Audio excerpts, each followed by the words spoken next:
എല്ലാ ഉദ്യോഗാർത്ഥികൾക്കും ടാലന്റിന്റെ പുതിയൊരു വീഡിയോയിലേക്ക് സ്വാഗതം. അപ്പൊ ഈ വീഡിയോ എന്താണെന്ന് മനസ്സിലായി കാണും. ഇപ്പോൾ 2026 ഫിഫ വേൾഡ് കപ്പ് കഴിഞ്ഞിരിക്കുകയാണ്.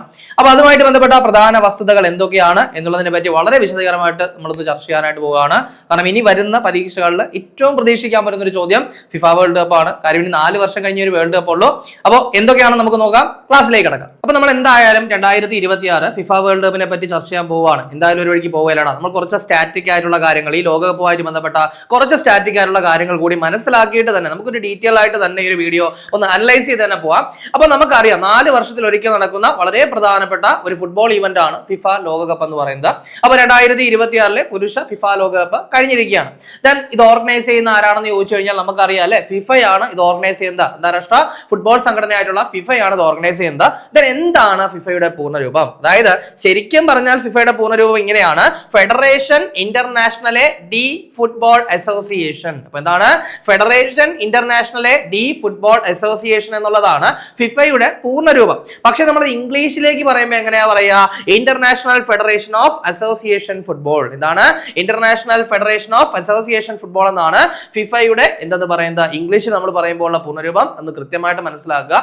ദെൻ ഈ പറയുന്ന ഫിഫ എന്നാണ് രൂപീകൃതമായതെന്ന് ചോദിച്ചു കഴിഞ്ഞാൽ 1904 1904 മെയ് മാസം 21 തീയതിയാണ് ഫിഫ സ്ഥാപിതമായത് അല്ലെങ്കിൽ രൂപീകൃതമായത് എന്നുള്ള കാര്യം നിങ്ങൾ മനസ്സിലാക്കുക. ഇതിന്റെ ആസ്ഥാനം എന്ന് പറയുന്നത് സൂറിച്ച് ആണ്, സ്വിറ്റ്സർലൻഡിലെ സൂറിച്ച് ആണ് ഇതിന്റെ ആസ്ഥാനം എന്ന് പറയുന്നത്. ദെൻ ഏറ്റവും പ്രധാനപ്പെട്ട കാര്യം, ഇനി അങ്ങോട്ട് പരീക്ഷയ്ക്ക് ചോദിക്കാൻ സാധ്യതയുള്ള ഒരു ചോദ്യം, നിലവിലെ ഫിഫയുടെ പ്രസിഡന്റ് ആരാണ്? അപ്പൊ നിലവിലെ ഫിഫയുടെ പ്രസിഡന്റ് ആരാണ്? അത് ജിയാനി ഇൻഫാന്റിനോ. ആരാണ്? ജിയാനി ഇൻഫാന്റിനോ ആണ്. കൃത്യമായിട്ട് പഠിക്കുക. കാര്യം ഈ ഒരു ലോകകപ്പിന്റെ ഇടയ്ക്കൊക്കെ നമ്മൾ അദ്ദേഹത്തിന്റെ പേര് പരാമർശിക്കുന്നതായിട്ട് കണ്ടിട്ടുണ്ടല്ലേ. അപ്പൊ അതുകൊണ്ട് അദ്ദേഹത്തിന്റെ പേരൊന്ന് പഠിക്കുക. ജിയാനി ഇൻഫാന്റിനോ ആണ് ഫിഫയുടെ നിലവിലെ പ്രസിഡന്റ് എന്ന് പറയുന്നത്. കൃത്യമായിട്ട് പഠിക്കുക. രൂപീകൃതമായത് 1904 മെയ് 21. ഇനി അതുപോലെ തന്നെ ഏറ്റവും പ്രധാനപ്പെട്ട ഒരു കാര്യമുണ്ട്. നമുക്ക് ഈ ഒരു മെയ് 21 കാണുമ്പോൾ തോന്നും ചിലപ്പോൾ ഇതായിരിക്കും ലോക ഫുട്ബോൾ ദിനം എന്ന്. കാരണം എന്താണ് ഈ ഫിഫ രൂപീകൃതമായ മെയ് 21 ചിലപ്പോൾ എന്താണ് ഫുട്ബോൾ ദിനമായിട്ട് ആചരിക്കുന്നത് നമ്മൾ കുറച്ചുപേരെങ്കിലും തെറ്റിദ്ധരിച്ചേക്കാം. എന്നാൽ അല്ല, ലോക ഫുട്ബോൾ ദിനം എന്ന് പറയുന്നത് മെയ് മാസം 25 തീയതിയാണ്. അതിനൊരു കാരണമുണ്ട്.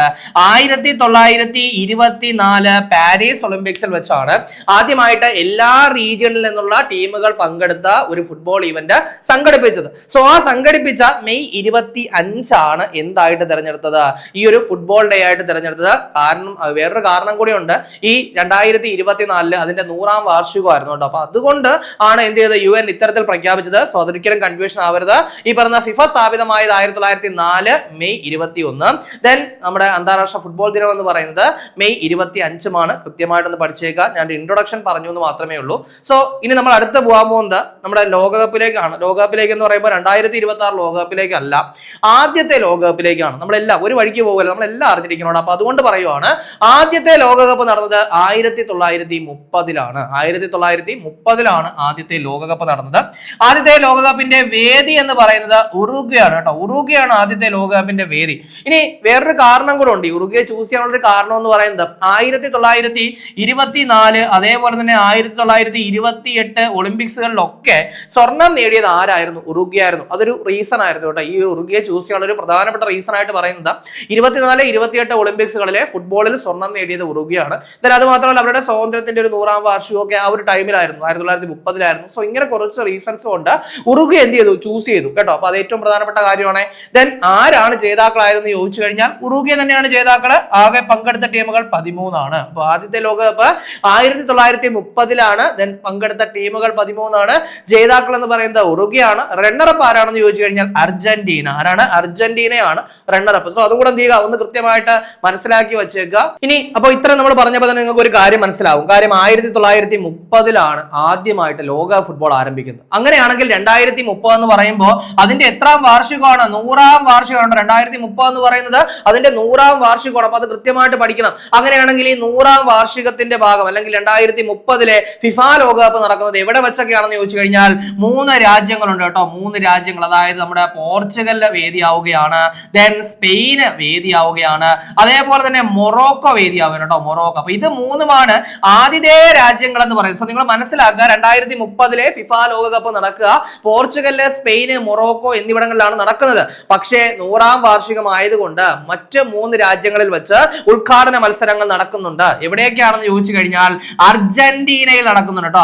അർജന്റീനയിൽ വെച്ച് ഒരു മത്സരം നടക്കുന്നുണ്ട്, ഉറുഗ്വേയിൽ വെച്ച് ഒരു മത്സരം നടക്കുന്നുണ്ട്, ദെൻ പരാഗ്വേയിൽ വെച്ച് ഒരു മത്സരം നടക്കുന്നുണ്ട്. അപ്പോൾ കൃത്യമായിട്ട് മനസ്സിലാക്കിക്കേ 2030 ഫിഫ വേൾഡ് കപ്പ് 3 രാജ്യങ്ങളാണ് ഹോസ്റ്റ് കൺട്രി എങ്കിലും 100ാം വാർഷികം പ്രമാണിച്ച് മറ്റ് 3 രാജ്യങ്ങളിൽ കൂടി നടക്കുന്നുണ്ട്. വേദിയാകുന്ന രാജ്യങ്ങൾ Portugal, Spain, Morocco, Argentina, Uruguay, Paraguay. ഇതിൽ നിന്നൊരു കാര്യം നിങ്ങൾക്ക് മനസ്സിലാക്കാം, വ്യത്യസ്തങ്ങളായ 3 ഭൂഖണ്ഡങ്ങളിൽ വെച്ച് എന്ത് ചെയ്യുന്നു, ഒരു ഫിഫ ലോകകപ്പ് നടക്കാൻ പോകുന്നു. സപ്പോസ് ക്വസ്റ്റ്യൻ ഇങ്ങനെയാണ്, 3 വ്യത്യസ്ത ഭൂഖണ്ഡങ്ങളിൽ നടക്കാൻ പോകുന്ന ആദ്യത്തെ ലോകകപ്പ് എന്ന് ചോദിച്ചു കഴിഞ്ഞാൽ 2030 ഫിഫ ലോകകപ്പാണ്. ഇനി 4 വർഷം ഉണ്ട്, ജസ്റ്റ് ഞാൻ പറഞ്ഞു എന്ന് മാത്രമേ ഉള്ളൂ, നിങ്ങൾ കൃത്യമായിട്ട് മനസ്സിലാക്കുക. ആദ്യത്തെ വേൾഡ് കപ്പ് 1930 പങ്കെടുത്ത ടീമുകൾ 13 ജേതാക്കൾ എന്ന് പറയുന്നത് ഉറുഗ്വേ ആണ്, റണ്ണറപ്പ് അർജന്റീനയാണ്, വേദിയും ഉറുഗ്വേ ആയിരുന്നു എന്നുള്ള കാര്യം ഒന്ന് പഠിച്ചു വെച്ചേക്കുക. ഇനി മറ്റൊരു കാര്യം എന്ന് പറയുന്നത് ഫിഫ വേൾഡ് കപ്പ് നടക്കാത്ത 2 വർഷങ്ങളുണ്ട്. ഏതൊക്കെയാണെന്ന് ചോദിച്ചു കഴിഞ്ഞാൽ 1942 1946 ഫിഫ വേൾഡ് കപ്പ് നടന്നില്ല. അതിന് കാരണം വ്യക്തമാണ്. എന്താണ്? സെക്കൻഡ് വേൾഡ് വാർ, 2ാം ലോക മഹായുദ്ധത്തിന്റെ പശ്ചാത്തലത്തിൽ 1942 1946 എന്ത് ചെയ്തിട്ടില്ല, ഫിഫ വേൾഡ് കപ്പ് നടന്നിട്ടില്ല. സോ നിങ്ങൾ അതുകൂടെ എന്ത് ചെയ്യുക, കൃത്യമായിട്ട് മനസ്സിലാക്കി വെച്ചേക്കുക. ഇനി ലോകകപ്പിന്റെ കുറച്ച് സ്റ്റാറ്റിക് ആയിട്ടുള്ള കുറച്ച് റെക്കോർഡ്സ് കൂടി ചർച്ച ചെയ്തിട്ട് നമുക്ക് നമ്മുടെ 2026 ലോകകപ്പിലേക്ക് പോവാം. സോ നോക്കിക്കൊള്ളുക, ലോകകപ്പിന്റെ റെക്കോർഡുകളാണ്. ഏറ്റവും കൂടുതൽ തവണ ലോകകപ്പ് കിരീടം നേടിയ ടീം ഏതാണ്? ബ്രസീലാണ്. 5 തവണയാണ് അവർ ലോകകപ്പ് കിരീടം നേടിയിട്ടുള്ളത്. ഏറ്റവും കൂടുതൽ ലോകകപ്പ് കിരീടം നേടിയ ടീം ബ്രസീലാണ്. ലോകകപ്പ് ഏറ്റവും കൂടുതൽ ലോകകപ്പ് കളിച്ച ടീമും ആര് തന്നെ? ബ്രസീൽ തന്നെയാണ് കേട്ടോ. അതായത് 1930 മുതലുള്ള എല്ലാ എഡിഷനിലും എന്ത് ചെയ്തിട്ടുണ്ട്? ബ്രസീൽ കളിച്ചിട്ടുണ്ട് കേട്ടോ. അപ്പൊ എല്ലാ എഡിഷനിലും പങ്കെടുത്ത ഏക ടീം എന്ന് പറയുന്നത് ഏത് തന്നെയാണ്? ബ്രസീൽ തന്നെയാണ് കേട്ടോ. ഇനി അതുപോലെ തന്നെ ലോകകപ്പ് കിരീടം നമ്മൾ പറഞ്ഞല്ലേ 5, ബ്രസീൽ 5 ആണെന്ന് പറഞ്ഞു. അങ്ങനെയാണെങ്കിൽ 2ാം സ്ഥാനത്തുള്ളത് ഇറ്റലിയും ജർമ്മനിയും ആണ്. അവർക്ക് 4 വീതമാണ് കിരീടം ഉള്ളത് കേട്ടോ. അപ്പോൾ 2ാം സ്ഥാനത്ത് ഇറ്റലിയും ജർമ്മനിയും, അവർക്ക് 4 വീതം കിരീടങ്ങളുണ്ട്. 1ാം സ്ഥാനത്ത് ബ്രസീലാണ് 5 കിരീടങ്ങൾ. ഇനി വേണമെങ്കിൽ 3 കൂടെ ആലോചിച്ച് വെച്ചോ. 3 അർജന്റീനയാണ്. അർജന്റീനയ്ക്ക് 3 കിരീടങ്ങളാണ് ഉള്ളത്. ഇനി ഏറ്റവും കൂടുതൽ ഫൈനൽ കളിച്ച ടീം ഏതാണ് കേട്ടോ? ഏറ്റവും കൂടുതൽ ഫൈനൽ കളിച്ച ടീം ഏതാണ്? അത് ജർമ്മനിയാണ്. ഏറ്റവും കൂടുതൽ ഫൈനൽ കളിച്ച ജർമ്മനിയാണ്. 8 തവണയാണ് അവർ ഫൈനൽ കളിച്ചത്. അതിൽ 4 തവണ അവർ ചാമ്പ്യന്മാരായി, 4 തവണ അവർ റണ്ണറപ്പ് ആയിരുന്നു. അപ്പൊ ഏറ്റവും കൂടുതൽ തവണ റണ്ണറപ്പ് ആയ ടീം ഏതാണെന്ന് ചോദിച്ചു കഴിഞ്ഞാൽ അതും ജർമ്മനിയാണ് എന്നുള്ളൊരു കാര്യം നിങ്ങൾ പഠിക്കുക കേട്ടോ. അപ്പോൾ ജർമ്മനി 8 തവണയാണ് ഫൈനൽ കളിച്ചിട്ടുള്ളത്. ഇനി ഏറ്റവും കൂടുതൽ മത്സരങ്ങൾ നമുക്കറിയാം, നമ്മൾ കഴിഞ്ഞ വേൾഡ് കപ്പിൽ ചർച്ച ചെയ്തതാണ്, വെറുതെ വലിയ മാറ്റങ്ങളൊന്നും ഇല്ലാത്തൊരു കാര്യമാണ്. അപ്പോൾ ഏറ്റവും കൂടുതൽ ലോകകപ്പ് മത്സരങ്ങൾ, ഫിഫ ലോകകപ്പ് മത്സരങ്ങൾ കളിച്ചത് ലയണൽ മെസ്സിയാണ്. അർജന്റീനൻ താരമാണെന്ന് പറയേണ്ട ആവശ്യമില്ലല്ലോ, എല്ലാവർക്കും അറിയാവുന്ന കാര്യമാണ്. ദെൻ ഏറ്റവും കൂടുതൽ ലോകകപ്പ് ഗോളുകൾ, മേ ബി കൺഫ്യൂഷൻ ഉണ്ടാകാനുള്ള ഒരു ചാൻസ് ആണ്. കാരണം മിറോസ്ലാവ് ക്ലോസെ ആയിരുന്നു, അദ്ദേഹത്തിൽ നിന്നും അർജന്റീനയുടെ ലയണൽ മെസ്സി ഈ ലോകകപ്പിനിടയിൽ ആ റെക്കോർഡ് അദ്ദേഹത്തിന്റെ ലയണൽ മെസ്സിയുടെ പേരിലാക്കി. അതിനുശേഷം ഇപ്പൊ റീസെന്റ് ആയിട്ട് എന്ത് ചെയ്തിരിക്കുകയാണ്? കിലിയൻ എംബാപ്പെ അല്ലെങ്കിൽ കിലിയൻ എംബാപ്പെ, അത് ഫ്രാൻസിന്റെ താരമായ കിലിയൻ എംബാപ്പെ ആ റെക്കോർഡ് സ്വന്തം പേരിലാക്കിയിരിക്കുന്നു. സോ എന്താണ്? ഏറ്റവും കൂടുതൽ ലോകകപ്പ് ഗോളുകൾ നേടിയ താരം എന്ന് പറയുന്നത് കിലിയൻ എംബാപ്പയാണ്. നിങ്ങൾ പഠിച്ചു വയ്ക്കുക, ഒരു അപ്ഡേഷൻ പോയിന്റ് ആണ്. മേ ബി വരുന്ന പരീക്ഷയിൽ ചോദിക്കാൻ ചാൻസ് ഉള്ള ക്വസ്റ്റ്യൻ ആണ്. അപ്പൊ അദ്ദേഹം ഫ്രാൻസിന്റെ താരം കൂടിയാണ് കേട്ടോ. അതും കൂടെ പഠിക്കുക. ഇനി ഒരു ലോകകപ്പിൽ ഏറ്റവും കൂടുതൽ ഗോള്, ഏറ്റവും ശ്രദ്ധിക്കേണ്ട ഒരു ക്വസ്റ്റ്യൻ കേട്ടോ. ഒരു ലോകകപ്പിൽ, നമ്മൾ ഈ പറഞ്ഞ കാര്യങ്ങൾ എല്ലാ ലോകകപ്പും കൂടെ ചേർത്താണ്, പക്ഷെ ഇവിടെ മറ്റൊരു റെയർ ആയിട്ടുള്ള കാര്യമാണ്.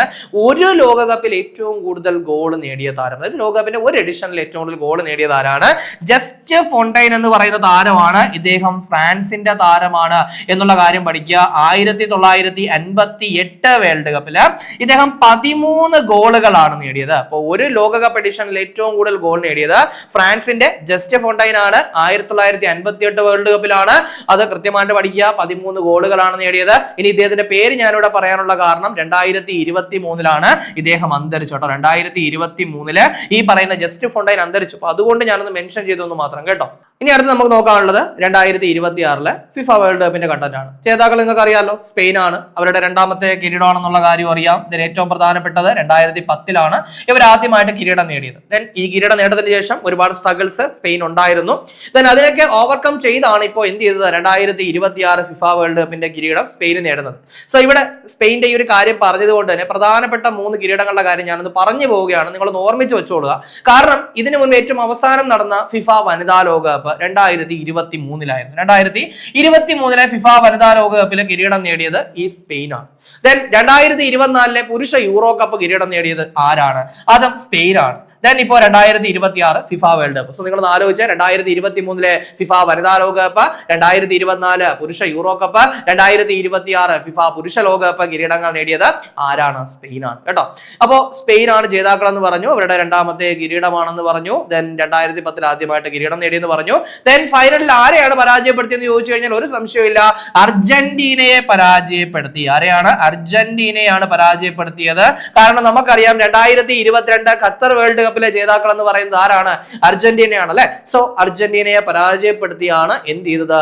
ഈ പറയുന്ന സ്പെയിന് കിരീടം നേടിയത് എന്നുള്ള കാര്യം പഠിക്കുക. ഇനി വേറൊരു രസകരമായ കാര്യമുണ്ട്.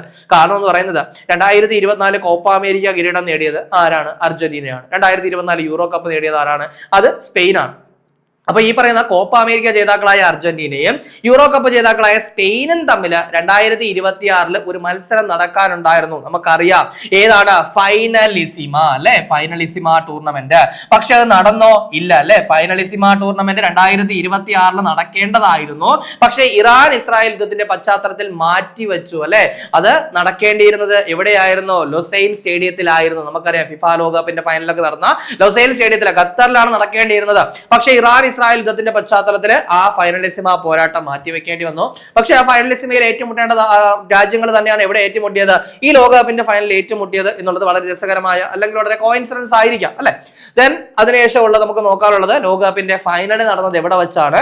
അത് ന്യൂജേഴ്സിയിലുള്ള മെറ്റ് ലൈഫ് സ്റ്റേഡിയം കേട്ടോ. ന്യൂജേഴ്സിയിലെ മെറ്റ് ലൈഫ് സ്റ്റേഡിയത്തിൽ വെച്ചിട്ടാണ് ഫിഫ ലോകകപ്പിന്റെ ഫൈനൽ മത്സരം നടന്നതെന്നുള്ളൊരു കാര്യം കൂടി ഒന്ന് പഠിക്കാം. അപ്പൊ നമ്മൾ ബേസിക് ആയിട്ട് അറിയേണ്ട കാര്യങ്ങൾ ജേതാക്കളാണ്, അവരുടെ എത്രാത്ത കിരീടമാണ്, ദെൻ റണ്ണറപ്പ് ആരാണ്, ഇതൊക്കെയാണ് നമ്മൾ നോക്കേണ്ടത്. പക്ഷേ PSC ചില സമയങ്ങളിൽ കുറച്ചും കൂടി കടുപ്പിച്ചൊന്ന് ചോദിക്കാറുണ്ട്. അതായത് ഈ ലോകകപ്പ് നേടിയ ടീമിന്റെ ക്യാപ്റ്റൻ ആരാണ്? റണ്ണറപ്പ് ആയ ടീമിന്റെ ക്യാപ്റ്റൻ ആരാണ്? സോ നമുക്ക് നോക്കാം. ലോകകപ്പ് നേടിയ ടീമിന്റെ ക്യാപ്റ്റൻ എന്ന് പറയുന്നത് ആരാണ്? റോഡ്രിയാണ് കേട്ടോ. റോഡ്രിയാണ് ക്യാപ്റ്റൻ എന്ന് പറയുന്നത്. അപ്പോൾ റോഡ്രിയാണ് സ്പെയിനിന്റെ ക്യാപ്റ്റൻ എന്ന് പറയുന്നത്.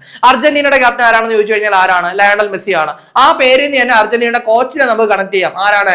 Lionel Scaloni. ആരാണ്? ലയണൽ സ്കലോനി ആണ് എവിടത്തെ അർജന്റീനയുടെ കോച്ച്. കാര്യം 2022 ഫിഫ വേൾഡ് കപ്പ് ബേസ് ചെയ്ത് ഒരു ചോദ്യം വന്നപ്പോ 2022 ഫിഫ ലോകകപ്പ് നേടിയ അർജന്റീനൻ ടീമിന്റെ പരിശീലകൻ ആര് എന്നാണ് ചോദിച്ചത്. അപ്പോൾ അത് ലയണൽ സ്കലോണിയാണ്. കൃത്യമായിട്ട് പഠിക്കുക. അദ്ദേഹം തന്നെയാണ് ഇപ്പോഴും അർജന്റീനയുടെ കോച്ച് എന്ന് പറയുന്നത്. ഇനി അതുപോലെ തന്നെ സ്പെയിന്റെ കോച്ച് ആരാണെന്ന് ചോദിച്ചു കഴിഞ്ഞാൽ ലൂയിസ് ഡി ലാ ഫ്യൂന്തെ കേട്ടോ. ലൂയിസ് ഡി ലാ ഫ്യൂന്തെ ആണ് സ്പെയിന്റെ കോച്ച് എന്ന് പറയുന്നത്. കാരണം ഈ കോച്ചിന്റെ പേര് ഓർത്തു വയ്ക്കുക. കാര്യം സ്പെയിൻ ഞാൻ പറഞ്ഞതുപോലെ ഒരു വലിയ സ്ട്രഗിളിലോട്ട് പോയിക്കൊണ്ടിരുന്ന സമയത്താണ് ഇദ്ദേഹം സ്പെയിനിന്റെ മുഖ്യ പരിശീലകനായിട്ട് ചുമതലയേൽക്കുന്നത്. ദെൻ അതിനുശേഷമാണ് സ്പെയിൻ ഇപ്പോൾ കാണുന്ന രീതിയിൽ എഴുന്നേൽപ്പ് ഉണ്ടാവുന്നു. അത് മാത്രമല്ല കേട്ടോ, ആ ടീമിലേക്ക് കുറെ പുതിയ കളിക്കാർ വന്നു. സോ അവരുടെ പെർഫോമൻസ് ഒക്കെ ഇതിൽ നിർണായകമായിരുന്നു എന്നുള്ളതും ഒരു വസ്തുതയാണ്. സോ ഇവിടെ നമ്മൾ പ്രധാനപ്പെട്ട കാര്യങ്ങൾ പറഞ്ഞു. ജേതാക്കൾ ആരാണെന്ന് പറഞ്ഞു, റണ്ണറപ്പ് ആരാണെന്ന് പറഞ്ഞു, ഫൈനലിന്റെ വേദി പറഞ്ഞു. അങ്ങനെയാണെങ്കിൽ ഇനി നമ്മളൊരു ഫുട്ബോൾ ടൂർണമെന്റ് ചർച്ച ചെയ്യുമ്പോൾ, പ്രത്യേകിച്ച് ഒരു ലോകകപ്പാണ് നമ്മൾ ചർച്ച ചെയ്യുന്നതെങ്കിൽ അതിൽ നമ്മൾ പ്രധാനമായിട്ടും ചർച്ച ചെയ്യേണ്ട ഒരു 4 കാര്യങ്ങളുണ്ട്. ഒന്നെന്ന് പറയുന്നത് golden boot, golden ball, golden glove, then young player. ഈ 4 അവാർഡുകൾ എന്തായാലും നമ്മൾ ചർച്ച ചെയ്തേ മതിയാവുകയുള്ളൂ. സോ അതിൽ ആദ്യത്തെ എന്ന് പറയുന്നത് ഗോൾഡൻ ബോൾ ആണ്. ഗോൾഡൻ ബോൾ എന്ന് പറയുന്നത് ഈ ടൂർണമെന്റിലെ മികച്ച താരം ആരാണ്? അപ്പോൾ മികച്ച താരത്തിന് നൽകുന്ന എന്താണ് പുരസ്കാരമാണ് എന്തെന്ന് പറയുന്നത്? Golden ball. അപ്പൊ ആ ഗോൾഡൻ ബോൾ കിട്ടിയ ആർക്കാണെന്ന് ചോദിച്ചു കഴിഞ്ഞാൽ റോഡ്രിഗോ ഹെർണാണ്ടസ്. എന്താണ് റോഡ്രിഗോ ഹെർണാണ്ടസ് അഥവാ റോഡ്രി? ഞാൻ നേരത്തെ പറഞ്ഞു സ്പെയിന്റെ ക്യാപ്റ്റൻ ആണ് റോഡ്രി. അപ്പോ റോഡ്രിഗോ ഹെർണാണ്ടസ് അഥവാ റോഡ്രിക്കാണ് മികച്ച താരത്തിനുള്ള ഗോൾഡൻ ബോൾ കിട്ടിയെന്ന് ഓർക്കുക. ഇനി അടുത്ത എന്താണ്? Golden glove. അപ്പൊ ഗോൾഡൻ ഗ്ലൗ ആർക്കാണെന്ന് എന്താണെന്ന് ചോദിച്ചു കഴിഞ്ഞാൽ മികച്ച ഗോൾ കീപ്പർ കേട്ടോ. അപ്പോ മികച്ച ഗോൾ കീപ്പർക്കാണ് എന്ത് കൊടുക്കുന്നത്? ഗോൾഡൻ ഗ്ലൗ കൊടുക്കുന്നത് എന്നുള്ള കാര്യം ഒന്ന് നിങ്ങൾ കൃത്യമായിട്ട് മനസ്സിലാക്കുക. ഗോൾഡൻ ഗ്ലൗ നൽകുന്നത് മികച്ച ഗോൾ കീപ്പർക്കാണ്. ഈ വർഷം ആർക്കാണെന്ന് ചോദിച്ചു കഴിഞ്ഞാൽ ഉനായ് സിമോൺ. ആർക്കാണ്? ഉനായ് സിമോണിനാണ്. സ്പെയിന്റെ താരമാണ് അദ്ദേഹം, അതുകൂടി പഠിക്കുക. ദെൻ ഗോൾഡൻ ബൂട്ട് ആർക്കാണെന്ന് ചോദിച്ചു കഴിഞ്ഞാൽ കിലിയൻ എംബാപ്പെ. ആർക്കാണ്? കിലിയൻ എംബാപ്പയ്ക്കാണ്. ഫ്രാൻസിന്റെ താരമാണ്. ദെൻ ഇദ്ദേഹം തുടർച്ചയായിട്ടുള്ള 2ാം തവണയാണ് എന്ത് ചെയ്യുന്നത്? ഗോൾഡൻ ബൂട്ട് നേടുന്നത്. കാരണം 2022 ഫിഫ വേൾഡ് കപ്പില് ഗോൾഡൻ ബൂട്ട് നേടിയത് ആരാണ്? കിലിയൻ എംബാപ്പയാണ്, ഫ്രാൻസിന്റെ താരമാണ്. അപ്പോ ഒരു കാര്യം കൂടി പഠിക്കുക. ഫിഫ ലോകകപ്പില് 2 ഗോൾഡൻ ബൂട്ട് നേടുന്ന ആദ്യ താരം എന്ന് പറയുന്നത് കിലിയൻ എംബാപ്പയാണ്, ഫ്രാൻസിന്റെ താരമാണ്. കഴിഞ്ഞില്ല, ഇദ്ദേഹം 2018 ഒരു അവാർഡ് നേടിയിട്ടുണ്ട്, മികച്ച യുവതാരത്തിനുള്ള പുരസ്കാരം. 2018 ഫിഫ വേൾഡ് കപ്പിലെ മികച്ച യുവതാരത്തിനുള്ള പുരസ്കാരം നേടിയതും ആര് തന്നെയാണ്? കിലിയൻ എംബാപ്പ തന്നെയാണ്. അപ്പൊ അതും കൂടെ ഒന്ന് കൃത്യമായിട്ട് പഠിക്കുക കേട്ടോ. വളരെ പ്രധാനപ്പെട്ട കാര്യമാണ്.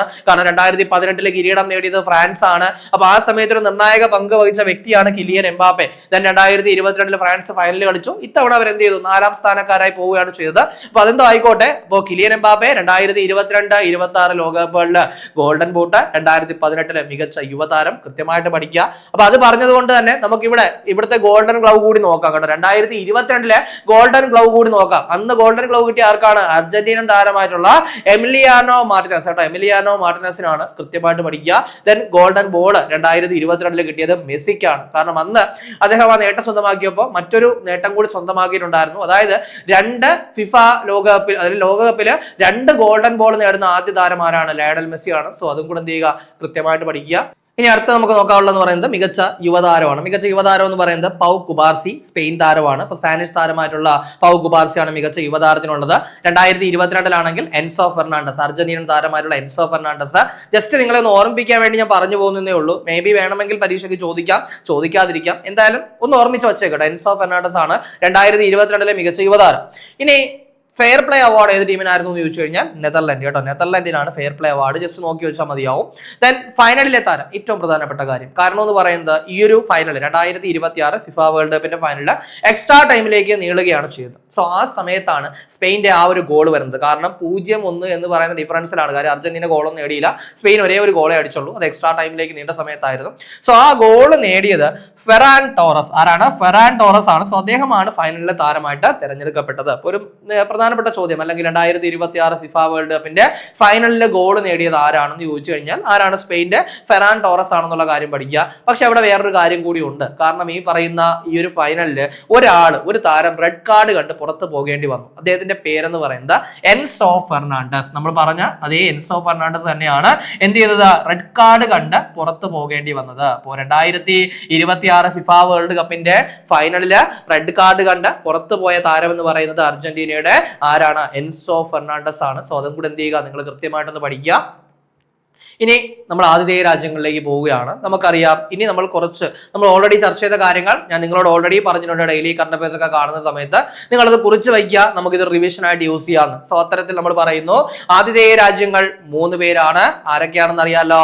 കാനഡ, മെക്സിക്കോ, USA അല്ലെ? കാനഡ, മെക്സിക്കോ, USA അല്ലെങ്കിൽ അമേരിക്കയാണ് ആതിഥേയ രാജ്യങ്ങൾ എന്ന് പറയുന്നത്. ദെൻ 3 രാജ്യങ്ങളിലെ ആകെ 16 നഗരങ്ങളിലായിട്ടാണ് ഈ ഒരു വേൾഡ് കപ്പ് നടന്നത്. 3 രാജ്യങ്ങളിലെ 16 നഗരങ്ങളിലായിട്ട് ഈ ഒരു വേൾഡ് കപ്പ് നടന്നു. ദെൻ ആദ്യമായിട്ടാണ് ഒരു ഫിഫ ലോകകപ്പ് 3 രാജ്യങ്ങളിൽ നടക്കുന്നത്. ശ്രദ്ധിക്കുക, ആദ്യമായിട്ട് ഒരു ഫിഫ ലോകകപ്പ് 3 രാജ്യങ്ങളിൽ നടന്നു. അത് 2026 ലോകകപ്പ്. ദെൻ ആദ്യമായിട്ട് ഒരു വേൾഡ് കപ്പ് 3 ഭൂഖണ്ഡങ്ങളിൽ നടക്കാൻ പോകുന്നു. അത് 2030 വേൾഡ് കപ്പ്. രണ്ടും തമ്മിലെ വ്യത്യാസം മനസ്സിലാക്കി തന്നെ പഠിക്കാം. ഇനി ഔദ്യോഗിക പന്തിന്റെ പേര് എന്തായിരുന്നു? അത് ട്രയോണ്ട. അപ്പോൾ ട്രയോണ്ട എന്നുള്ളതാണ് ഔദ്യോഗിക പന്ത്.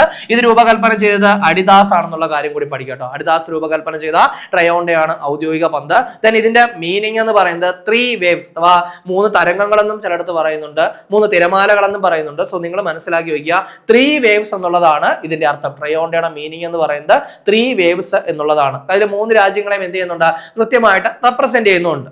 ഇനി അടുത്തൊരു കാര്യം നമുക്ക് പറയാനുള്ളത് എന്താണെന്ന് ചോദിച്ചു കഴിഞ്ഞാൽ ആകെ പങ്കെടുത്ത ടീമുകളുണ്ട്. കാരണം അത് ഏറ്റവും പ്രധാനപ്പെട്ട കാര്യമാണ്. കാരണം 2022 വേൾഡ് കപ്പിൽ പങ്കെടുത്ത ടീമുകൾ 32 ആയിരുന്നു. പക്ഷെ ഈ ഒരു വേൾഡ് കപ്പിലേക്ക് വന്ന സമയത്ത് അത് എത്രയായിട്ട് മാറിയിട്ടുണ്ട്? 48 ആയിട്ട് മാറിയിട്ടുണ്ട് കേട്ടോ. 32 ടീമുകൾ എന്നുള്ളത് 48 ടീമായിട്ട് മാറി. അത് മാത്രമല്ല, അവിടെ മാത്രമല്ല മാറ്റം, ഈ 48 ടീമുകളെ എന്തായിട്ട് തിരിച്ചു? 12 ഗ്രൂപ്പുകളായിട്ട്, അതായത് 4 പേര് വീതമുള്ള 12 ഗ്രൂപ്പുകളായിട്ട് തിരിച്ചു. അതിനുശേഷമായിരുന്നു എന്ത് ചെയ്തത്? മത്സരങ്ങളൊക്കെ നടന്നത്. അതുകൂടെ മനസ്സിലാക്കുക. ആകെ മത്സരങ്ങൾ, ഫൈനൽ ഉൾപ്പെടെ ആകെ മത്സരങ്ങൾ 104 ആണ് എന്നുള്ള കാര്യം കൂടി പഠിക്കുക കേട്ടോ. അപ്പൊ നമ്മളിവിടെ പറഞ്ഞത് വേദികൾ പറഞ്ഞു, 3 രാജ്യങ്ങളാണ് വേദികള്. 3 രാജ്യങ്ങളിലെ 16 നഗരങ്ങളിലായിട്ട് നടന്നു എന്ന് പറഞ്ഞു. പങ്കെടുത്ത ടീമുകൾ 48. കഴിഞ്ഞ തവണ 32 ആയിരുന്നു. മേ ബി അടുത്ത വർഷം ഇനിയും കൂടിയേക്കാം കേട്ടോ. ദെൻ ആകെ മത്സരങ്ങൾ 104 ആണ്. 12 ഗ്രൂപ്പുകളായിട്ട്, 4 പേര് വീതമുള്ള 12 ഗ്രൂപ്പുകളായിട്ട് ഇവരെ തിരിച്ചിട്ടുണ്ടായിരുന്നു. അപ്പൊ അതും കൂടെ ഒന്ന് ഓർത്തു വെച്ചേക്കുക. അപ്പോൾ നമ്മുടെ ലീഗൽ മെട്രോളജി ഇൻസ്പെക്ടർ എക്സാമിന് വേണ്ടി തയ്യാറെടുക്കുന്ന ഉദ്യോഗാർത്ഥികൾ ഒരുപാട് പേര് ആവശ്യപ്പെട്ട പ്രകാരം ടാലന്റ് ഏറ്റവും പുതിയ legal metrology inspector rank fail പുറത്തിറക്കിയിട്ടുണ്ട്. പ്രീവിയസ് ഇയർ ക്വസ്റ്റ്യൻസ് ഒക്കെ ഇൻക്ലൂഡ് ചെയ്താണ് തയ്യാറാക്കിയിരിക്കുന്നത്. അപ്പോൾ ഇത് മാത്രമല്ല, മറ്റനേകം ഈ എക്സാമുകൾക്ക് വേണ്ടിയുള്ള റാങ്ക് ഫെയിലുകളൊക്കെ ടാലന്റ് പുറത്തിറക്കിയിട്ടുണ്ട്. കൂടുതൽ വിവരങ്ങൾക്ക് നിങ്ങൾക്ക് veranda.talentkerala.com എന്ന് പറയുന്ന വെബ്സൈറ്റ് സന്ദർശിക്കാം കേട്ടോ. അതുവഴി നിങ്ങൾക്ക് പർച്ചേസ് ചെയ്യാം. ഇനി അതല്ലെങ്കിൽ 75 93 98 57 57 എന്ന് പറയുന്ന നമ്പറിൽ നിങ്ങൾ കോൺടാക്ട് ചെയ്താലും ഇതുമായിട്ട് ബന്ധപ്പെട്ട കൂടുതൽ വിവരങ്ങൾ അറിയാനായിട്ട് സാധിക്കും. അപ്പൊ ഇനി നമ്മൾ നേരെ പോകാൻ പോകുന്ന ഭാഗ്യചിഹ്നങ്ങളിലേക്കാണ്. കാരണം വേദി നമ്മൾ പറഞ്ഞു, ഔദ്യോഗിക പന്ത് പറഞ്ഞു. ഔദ്യോഗിക പന്ത് പറഞ്ഞപ്പോഴത്തേക്കാണ് ഒരു കാര്യം നമ്മൾ ഓർത്തത്. 2022 വേൾഡ് കപ്പിന്റെ ഔദ്യോഗിക പന്ത് എന്ന് പറയുന്നത് 2 എണ്ണമായിരുന്നു കേട്ടോ. അൽ റിഹിലയും അൽ ഹിലിമും, രണ്ടും അറബിക് വേർഡാണ്. അൽ റിഹില എന്ന് പറയുന്നത് യാത്രയാണ്, അൽ ഹിലിം എന്ന് പറയുന്നത് സ്വപ്നമാണ്. ദെൻ അൽ റിഹില എന്ന് പറയുന്നത് ഗ്രൂപ്പ് സ്റ്റേജിലൊക്കെ ഉപയോഗിച്ച പന്ത്, നോക്കൌട്ടർ ഉപയോഗിച്ച പന്താണ്.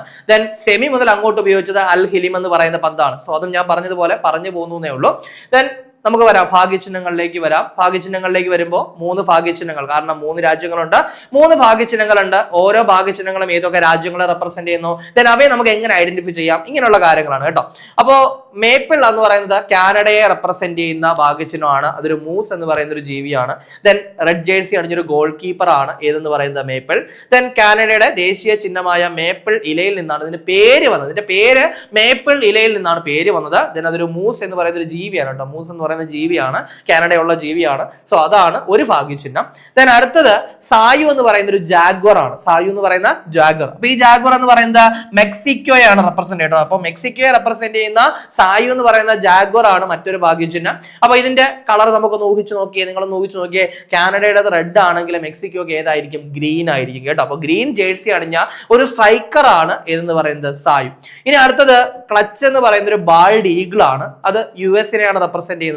Then blue jersey, US blue ജേഴ്സിയാണ് അണിഞ്ഞിരിക്കുന്നത്. ദെൻ അതൊരു മിഡ്ഫീൽഡർ ആണ് എന്നുള്ള കാര്യം കൂടി പഠിക്കുക. അപ്പോൾ നമ്മൾ കുറച്ച് ഡീപ്പായിട്ട് പറഞ്ഞു തന്നേ ഉള്ളൂ. മേ ബി നമുക്കിവിടെ ഈ 3 മേപ്പിൾ, സായു, ക്ലച്ച് ഇത് മാത്രമേ ആവശ്യമായിട്ട് വരുള്ളൂ. കുറച്ചും കൂടി പറഞ്ഞു കഴിഞ്ഞാൽ ഏതൊക്കെ രാജ്യങ്ങളെ റെപ്രസെന്റ് ചെയ്യുന്നേ വരുള്ളൂ. പക്ഷെ നമ്മൾ കുറച്ച് ഡീപ്പായിട്ട് തന്നെ പോവുകയാണ്. ഒരു ഡിഗ്രി ലെവൽ എക്സാം ഒക്കെ എക്സ്പെക്ട് ചെയ്ത് തന്നെയാണ് നമ്മൾ പോകുന്നത്. അതുകൊണ്ടാണ് ഇത്രയും കാര്യങ്ങൾ നമ്മൾ ഡീറ്റെയിൽ ആയിട്ട് തന്നെ പറഞ്ഞത്. സോ അത് കൃത്യമായിട്ടൊന്ന് മനസ്സിലാക്കുക. ഇനി അടുത്തത് ഔദ്യോഗിക ഗാനമാണ്. ഔദ്യോഗിക ഗാനം എന്ന് പറയുമ്പോൾ ദായി ദായി എന്ന് പറയുന്നതാണ് ഔദ്യോഗിക ഗാനം. കൊളംബിയൻ ഗായികയായിട്ടുള്ള ഷക്കീറയും നൈജീരിയൻ ഗായകനായിട്ടുള്ള ബെർണാ ബോയും ചേർന്നാണ് ഈ ഒരു ഗാനം ആലപിച്ചത്. അപ്പൊ ഔദ്യോഗിക ഗാനം ഏതാണെന്ന് പറഞ്ഞു, ദായി ദായി ആണ്. ദെൻ ഭാഗ്യചിഹ്നങ്ങൾ പറഞ്ഞു, മേപ്പിൾ, ക്ലച്ച്, സായോ.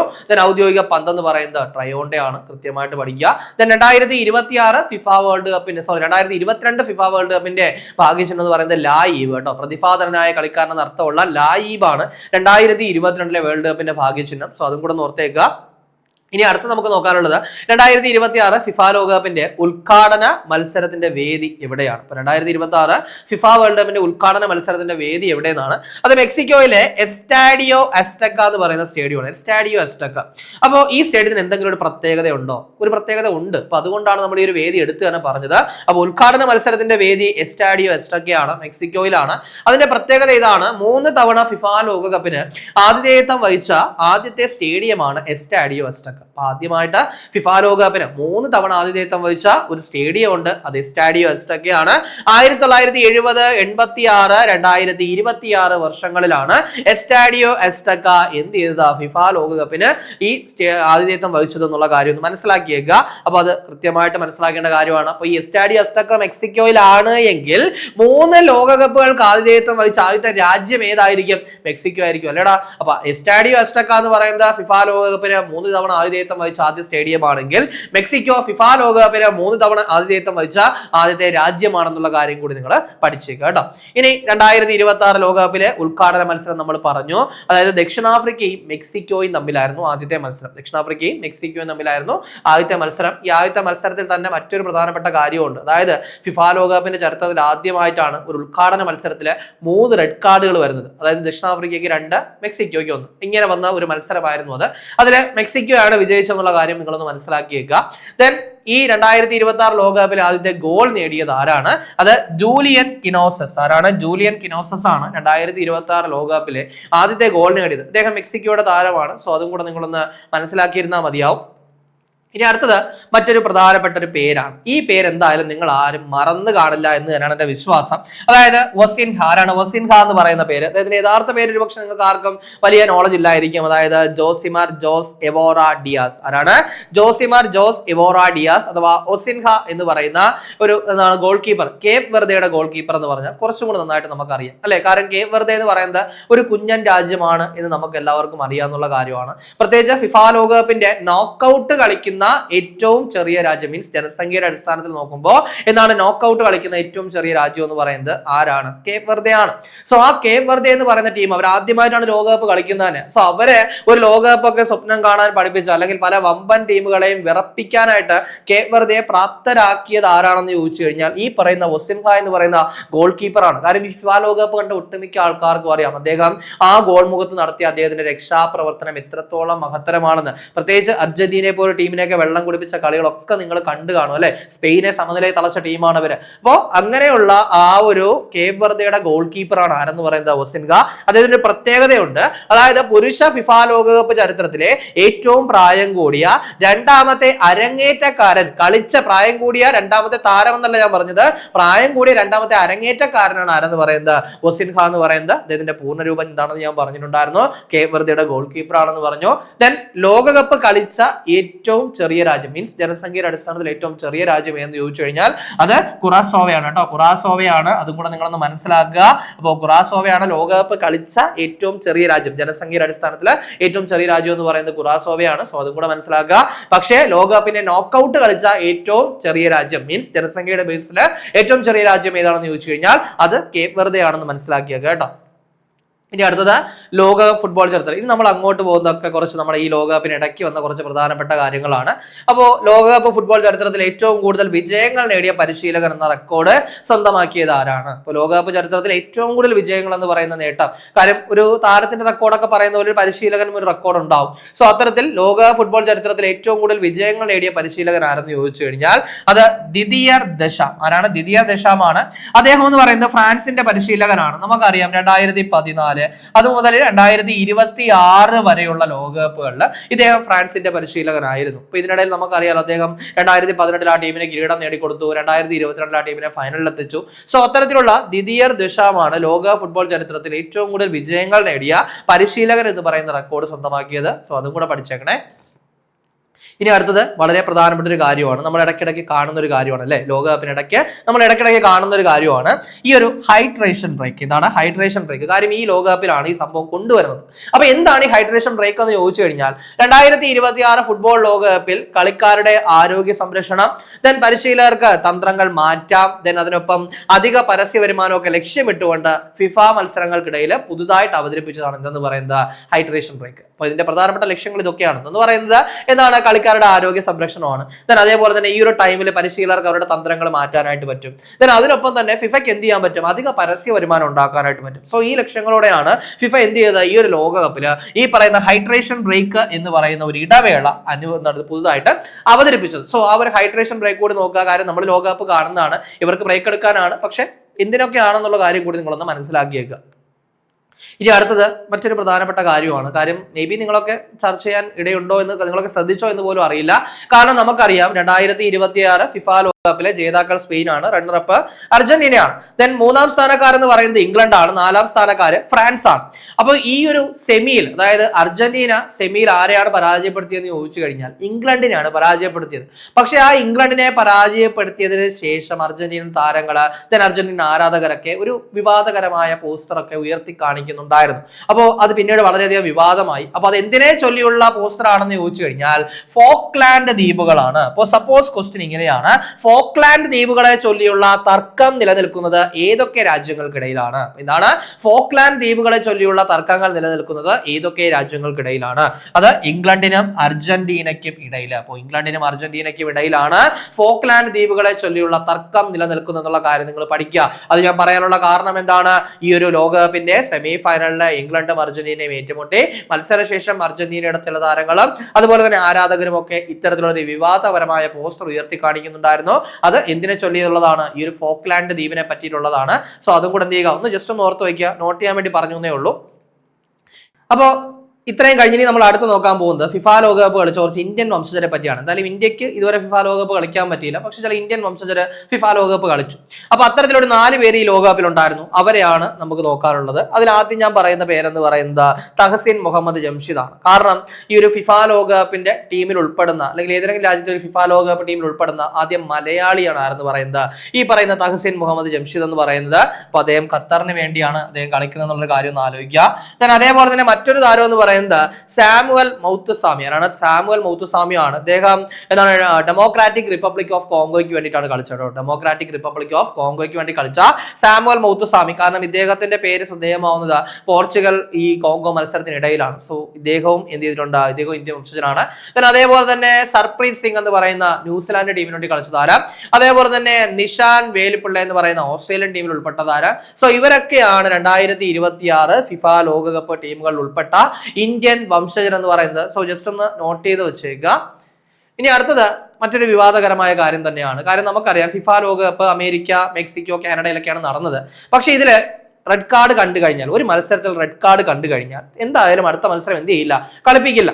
പക്ഷേ വളരെ വിവാദകരമായിട്ട് ഒരു US താരത്തെ എന്ത് ചെയ്തിട്ടുണ്ടായിരുന്നു? റെഡ് കാർഡ് കണ്ടതിന് ശേഷം തൊട്ടടുത്ത മത്സരത്തിൽ കളിക്കാനായിട്ട് അനുവാദം നൽകി. നമ്മൾ അതാണ് നോക്കാൻ പോകുന്നത്. 2026 ഫിഫ ലോകകപ്പിൽ റെഡ് കാർഡ് നൽകപ്പെടുകയും എന്നാൽ അടുത്ത മത്സരത്തിൽ കളിക്കാൻ അനുവാദം ലഭിക്കുകയും ചെയ്ത അമേരിക്കൻ താരം ആരാണ്? അദ്ദേഹത്തിന്റെ പേരെന്ന് പറയുന്നത് ഫൊലാരിൻ ബാലോഗൺ. ആരാണ്? ഫൊലാരിൻ ബാലോഗൺ എന്നുള്ളതാണ്. ഒന്ന് കൃത്യമായിട്ട് നോക്കി വെച്ചേക്കുക. അപ്പോൾ ഇതിനെപ്പറ്റി ഒരുപാട് വിവാദങ്ങളൊക്കെ പിന്നീട് നിലനിന്നിട്ടുണ്ടായിരുന്നു. കാരണം ഈ പറയുന്ന ട്രംപ് ജിയാനി ഇൻഫാന്റിനോയെ കോൺടാക്ട് ചെയ്തെന്നും സോ അതിനൊക്കെ തുടർന്നാണ് ഈ ഒരു വിലക്ക് മാറ്റിയെന്നൊക്കെ എന്തിനുണ്ടായിരുന്നു, ഒരുപാട് കാര്യങ്ങളൊക്കെ വാർത്തകളിലൊക്കെ വന്നിട്ടുണ്ടായിരുന്നു. അപ്പൊ അതുകൊണ്ട് പറഞ്ഞു എന്നേ ഉള്ളൂ. ദെൻ മറ്റൊരു പ്രധാനപ്പെട്ട കാര്യം എന്ന് പറയുന്നത് ഒരു വിയോഗം. ഈ ഒരു ലോകകപ്പിന് ഇടയ്ക്ക് വെച്ചൊരു പ്രധാനപ്പെട്ട വിയോഗം നടന്നു. അതായത് അർജന്റീനൻ താരമായിട്ടുള്ള അന്റോണിയോ റാറ്റിൻ എന്ന് പറയുന്ന താരം എന്ത് ചെയ്തു? അന്തരിച്ചു.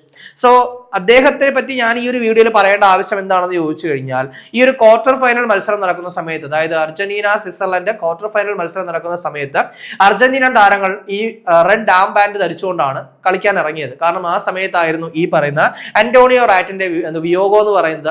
then എന്തുകൊണ്ട് അന്റോണിയോ റാറ്റിനെ പറ്റി പറഞ്ഞു എന്ന് ചോദിച്ചു കഴിഞ്ഞാൽ 1970 മുതലാണ് എന്ത് ചെയ്യുന്നത്, റെഡ് കാർഡ് യെല്ലോ കാർഡൊക്കെ എന്ത് ചെയ്യുന്നത് ഫിഫ ലോകകപ്പിൽ നൽകി തുടങ്ങുന്നത് കേട്ടോ. 1970 മുതലാണ്.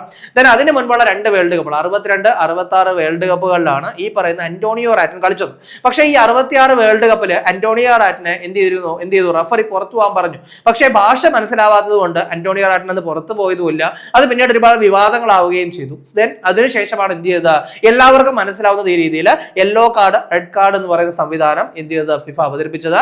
സോ ആദ്യമായിട്ട് ഫിഫ ലോകകപ്പിൽ റെഡ് കാർഡും യെല്ലോ കാർഡും അവതരിപ്പിച്ചത് 1970 അതിന്റെ ഒരു കാരണക്കാരൻ എന്ന് പറയുന്ന ആരാണ്? ഈ പറയുന്ന അന്റോണിയോ റാറ്റിൻ ആണ് എന്നുള്ളൊരു കാര്യം കൂടി നിങ്ങൾ എന്ത് ചെയ്യുക, ഒന്ന് ഓർത്ത് വെച്ചേക്കുക. ഇനി ഒരേ ഒരു കാര്യം കൂടി പറഞ്ഞ് നമുക്ക് ഈ ഒരു വീഡിയോ അങ്ങ് വൈൻഡപ്പ് ചെയ്യാം. അപ്പൊ നമുക്ക് പറയാനുള്ള അവസാനത്തെ കാര്യം ഇതാണ്. ഫിഫ പുരുഷ ലോക മത്സരം നിയന്ത്രിക്കുന്ന 2ാമത്തെ വനിതാ റഫറി ആരാണ്? കാരണം ഈ ഒരു വേൾഡ് കപ്പില് ഒരു വനിത എന്ത് ചെയ്തു, ഒരു മത്സരം നിയന്ത്രിച്ചു. അപ്പൊ ആ വനിതയുടെ പേര് ഇതാണ്, ടോറി പെൻസോ. എന്താണ് ടോറി പെൻസോ എന്നാണ് യഥാർത്ഥ പേരെന്ന് പറയുന്നത്. Mary Victoria Hancock. എന്താണ്? മേരി വിക്ടോറിയ ഹാൻകോക്ക് എന്നാണ് യഥാർത്ഥ പേര്. സോ ഇവിടെ നമ്മൾ പറഞ്ഞ എന്താ, ഫിഫ പുരുഷ ലോക മത്സരം നിയന്ത്രിക്കുന്ന 2ാമത്തെ വനിതാ റഫറി എന്നാണ് പറഞ്ഞത്. അപ്പൊ അങ്ങനെയാണെങ്കിൽ ആദ്യത്തെ ആരായിരുന്നു? അത് സ്റ്റെഫാനി ഫ്രപ്പാർട്ട് ആണ്. കാര്യം എന്ന് പറയുന്നത് 2022 വേൾഡ് കപ്പിലാണ് സ്റ്റെഫാനി ഫ്രപ്പാർട്ട് എന്ത് ചെയ്ത ഒരു മത്സരം നിയന്ത്രിച്ചത്. സോ അതിനുശേഷം എന്ത് ചെയ്യുന്ന ഒരു വനിതാ ഫിഫ വേൾഡ് കപ്പ് മത്സരം നിയന്ത്രിക്കുന്നു. അത് ടോറി പെൻസോയാണ്. നിയന്ത്രിച്ച മത്സരം ഏതാണെന്ന് ചോദിച്ചു കഴിഞ്ഞാൽ ചെക്ക് റിപ്പബ്ലിക് അതേപോലെ തന്നെ ദക്ഷിണാഫ്രിക്ക മത്സരമാണ് നിയന്ത്രിച്ചത് എന്നുള്ള കാര്യം കൂടി ഓർത്തേക്കുക.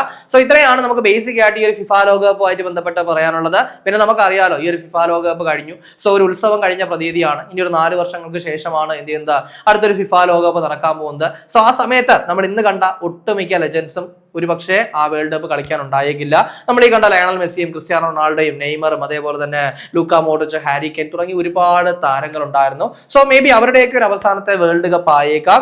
അതുപോലെ തന്നെ ഒരുപാട് പുത്തൻ താരോദയങ്ങളെ കണ്ടൊരു വേൾഡ് കപ്പ് കൂടിയാണ് അല്ലെ. എർലിംഗ് ഹാലൻഡ്, ലമീൻ യമാൽ പോലുള്ള പുത്തൻ താരോദയങ്ങളെ കണ്ട ഒരു വേൾഡ് കപ്പ് കൂടിയാണ്. ഇതിനൊരു പ്രധാനപ്പെട്ട കാര്യം വിട്ടുപോയത് എന്താണ്, 6 ലോകകപ്പുകൾ 6 ഫിഫ ലോകകപ്പുകൾ കളിച്ച ആദ്യത്തെ താരം ആരാണ്? ലയണൽ മെസ്സിയാണ്. ദെൻ 6 ലോകകപ്പുകൾ കളിച്ച 2ാമത്തെ താരം എന്ന് പറയുന്നത് ആരാണ്? അത് ക്രിസ്ത്യാനോ റൊണാൾഡോയാണ്. ദെൻ 6 ലോകകപ്പുകളിലും ഗോൾ നേടിയ ആദ്യ താരം എന്ന് പറയുന്നത് ക്രിസ്ത്യാനോ റൊണാൾഡോയാണ്. സോ ഇങ്ങനെയുള്ള ചില സ്പെഷ്യാലിറ്റീസ് കൂടി ഉണ്ടായിരുന്നു. സോ എന്തായാലും നമ്മൾ ഇനി പറഞ്ഞ കാര്യങ്ങളൊക്കെ മനസ്സിലായെന്ന് വിചാരിക്കുന്നു. അപ്പൊ ഇതുപോലെ മറ്റൊരു കണ്ടന്റ് വീഡിയോ ആയിട്ട് നമുക്ക് വീണ്ടും കാണാം. Bye bye.